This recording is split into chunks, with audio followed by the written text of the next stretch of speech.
আসমানকে বড় দায়িত্ব দিল কোজাগরি। সম্পূর্ণ জানতে ভিডিওটিতে একটি লাইক করে প্রথম থেকেই দেখতে থাকো। হ্যালো বন্ধুরা, টলিউড স্টুডিও পাড়া চ্যানেলে তোমাদেরকে স্বাগত। গল্পের শুরুতেই দেখা যায় যে আসমান কথা বলতে থাকে কোজাগরির সাথে।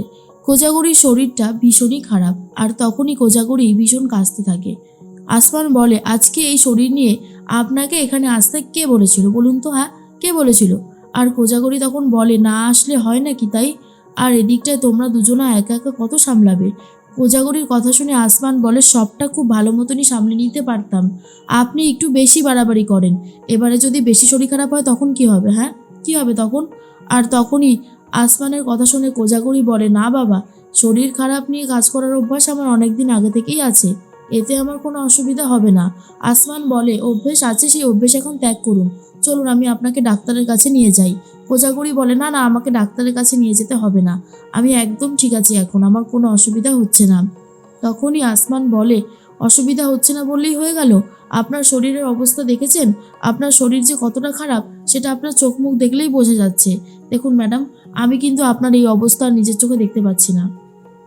তখনই তোতা বলে, আচ্ছা মা, তোমাকে যে ডাক্তারের কাছে নিয়ে যেতে চাইলাম কালকে, তুমি গেলে না কেন? তুমি সবসময় এত জেদ করো না যে আমি তোমার সাথে আর পেরে উঠতে পারি না। তোমাকে যখন বললাম তাহলে তোমার যেতে অসুবিধা হয়েছিল কেন? তখনই কোজাগরি বলে, আরে বাবা, আমার এইটুকু শরীর খারাপে কিচ্ছু হয় না, এইটুকু শরীর খারাপের জন্য আবার ডাক্তারের কাছে যাব? সেটা হয় কখনো? তার জন্যই তো গেলাম না। আর এই সমস্ত কথা তোকে তো আমি আগেই বলেছি মা, এগুলো নিয়ে অত ভাবিস না তো, সব ঠিক হয়ে যাবে। তখনই তোতা বলে, সব ঠিক হবে কি করে? তোমার শরীর যদি খারাপ থাকে তাহলে শরীর খারাপ নিয়ে এখানে বসে থাকলে দেখলে আমাদেরও কষ্ট হয়, এটা বোঝার চেষ্টা করো। এর মধ্যে আসমান বলে, আমি একটু আসছি। তখনই কোজাগরি বলে, আসছি মানে? কোথায় যাচ্ছ তুমি? বলো কোথায় যাচ্ছ। আর দাঁড়াও, না খেয়ে যাবে না, আমি তোমার জন্য কিছু একটা বানিয়ে দিই। আসমান বলে, অবস্থা দেখো, শরীরটা খারাপ আর উনি নাকি এখন আমার জন্য রান্না করবে। দেখুন, আপনি যদি রান্না করেন না তাহলে কিন্তু খুব খারাপ হবে। আপনি এই শরীর নিয়ে কোনো রান্না করবেন না, আর আপনাকে আমি রান্না করতে দেবও না। আপনি এখন বিশ্রাম নিন। কোজাগরি বলে, তুমি তাহলে কি করে খাবে? আসমান বলে, ও আমি বাইরে থেকে খেয়ে নেব। কোজাগরি বলে, না, বাইরের ওই সমস্ত কি খাবার খাবে তার কোনো ঠিক ঠিকানা নেই, ধুলো টুলো খাবার, আমি এখানে ভালো করে রান্না করে দিচ্ছি। তখনই আসমান বলে, না, বললাম তো খেয়ে নেবো বাইরে থেকে। এরপর কোজাগরি বলে, তাহলে তুমি ডিমের অমলেট খেয়ে যাও। তোতা, ওর জন্য এক্ষুনি একটা ডিমের অমলেট বানিয়ে দাও তো। তখনই তোতা বলে, কি দরকার মা, উনি তো বলছে বাইরে দিয়ে খাবে, তাহলে আর দরকারটাই বা কি?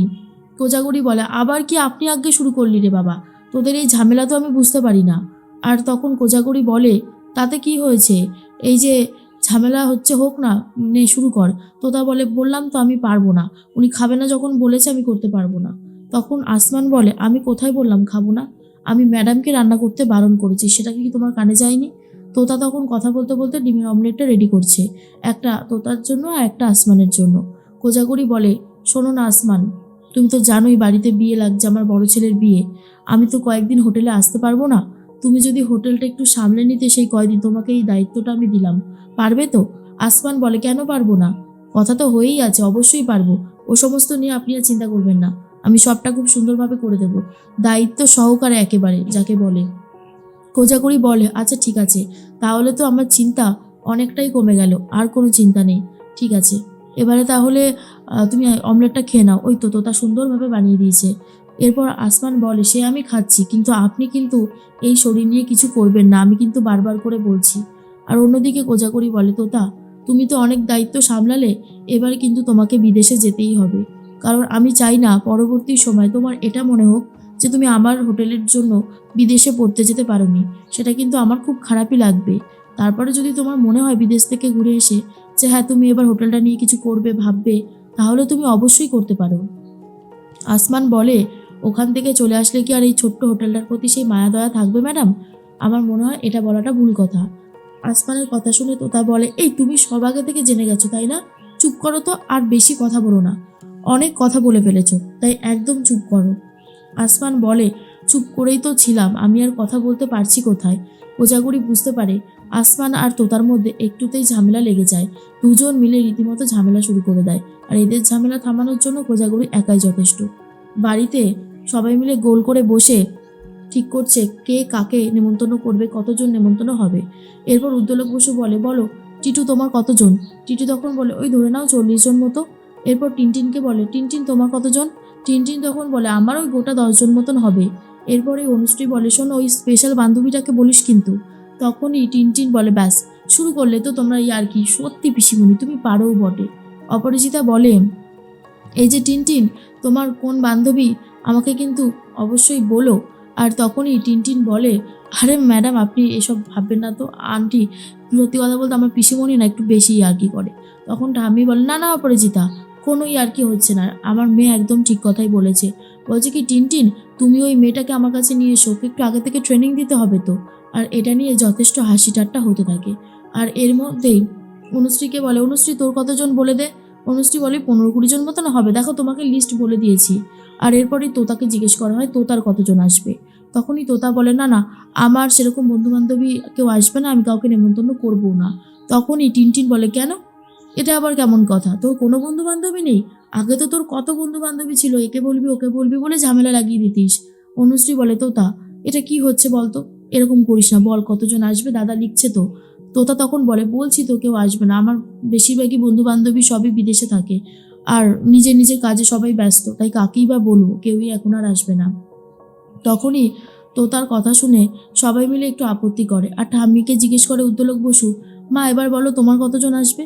তখন ঠাম্মি বলে, আমার আর কতজন আসবে, আমার তো যা আছে সব আত্মীয় স্বজন, সব বরযাত্রীও যাবে আবার থাকবেও, তাও ধরে না অনেকজনই আসবে।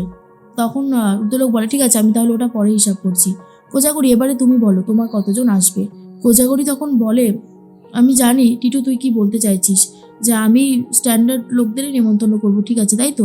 আরে হ্যাঁ হ্যাঁ আমি জানি কোথায় কাকে নেমন্তন্ন করতে হবে, তুই ঠিকই ভেবেছিস, আমার তো ওই রিক্সাওয়ালা ঠেলাওয়ালা এদের সাথে আমার খুব ভালো বন্ধুত্ব। অবশ্যই ঠিক, কারণ আমার আর্থিক অবস্থা ওদের থেকে অনেক ভালো হলেও মানসিক অবস্থায় ওরা আর আমি একই। তবে চিন্তা করিস না, আমি ওদের কাউকেই বলবো না, ওই পাড়ার 2-4 জন বন্ধুদের বলবো, ওরা আসবে হয়তো তাই ওদেরকেই বলবো। কোকো আমাকে বলেছে আমার যাদের যাদের ইচ্ছে সবাইকে যেন নেমন্তন্ন করি, কিন্তু আমি তো জানি আমি কাকে কাকে করবো।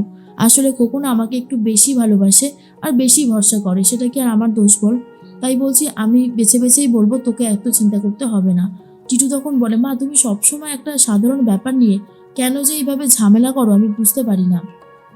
কোজাগরি বলে, সত্যি কথা বলতে গেলে যদি ঝামেলা হয় না টিটু, তাহলে আর কি বলবো বল, কি বলার মতন থাকতে পারে?